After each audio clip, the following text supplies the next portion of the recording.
Le pinçage. Le pinçage est une pratique courante en horticulture. Beaucoup de cultivateurs l'utilisent pour améliorer le rendement de leurs plantations cannabiques, ou autres. Il est souvent question de taille des bourgeons aspicots. Cette taille se pratique également mais il n'est plus alors, à proprement parler, question de pinçage. À l'instar d'une taille, le pinçage va permettre de stimuler le développement des ramifications tout en préservant les sommités en vue de la floraison. Il est très utile pour uniformiser une canopée. Pour réaliser le pinçage, il vous suffit de presser fermement la tige, entre le pouce et l'index, aux environs de l'apex jusqu'à sentir un léger « crack ». Cela aura pour résultat d'endommager les vaisseaux impliqués dans la circulation de la sève, situés dans le pourtour de la tige conserve toutefois une certaine rigidité. Pour obtenir le même résultat, il est également possible de vriller légèrement la tige sur elle-même. L'interruption du circuit d'alimentation entre les apex et le reste du plant, va provoquer un déséquilibre hormonal, qui aura pour conséquence le développement des ramifications antérieures au point de pinçage. Pour comprendre le phénomène, il faut s'arrêter un instant sur les propriétés, et la localisation des hormones intervenant dans la croissance. L'auxine ou acide indolacétique, AIA, synthétisé dans l'apex, elle joue un rôle dans l'élongation, auxèse, et la multiplication cellulaire.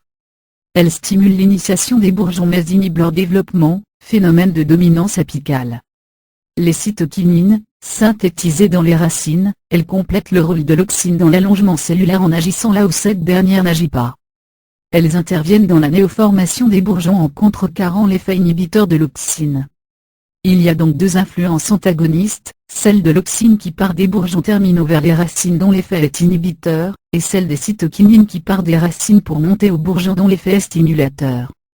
Bref, lorsque l'on pince un plant, on interrompt la diffusion de l'auxine, développement des apex, au profit des cytokinines, développement des ramifications. Le pinçage d'un jeune plant ne doit pas se pratiquer avant la 3-4e semaine, en général un mois de croissance avant de pincer tailler, c'est-à-dire 4 ou 5 étages de feuilles. Pour que l'effet perdure, il faut répéter l'opération tous les 4 ou 5 jours, car la plante va se rétablir, normalement le tronc va s'épaissir et durcir jusqu'à ne plus pouvoir être pincé à ce niveau.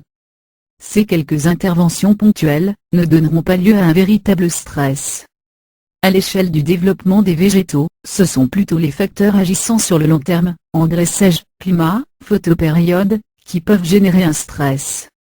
Il faut souligner qu'un pinçage sans palissage, n'est pas la meilleure technique pour développer efficacement les branches secondaires d'un jeune plant. Avant, après. Ici un plant pincé à 28 jours de croissance. Et 5 jours plus tard. Aidé d'un bon palissage, les ramifications précédant le point de pinçage ont vite rattrapé l'apex.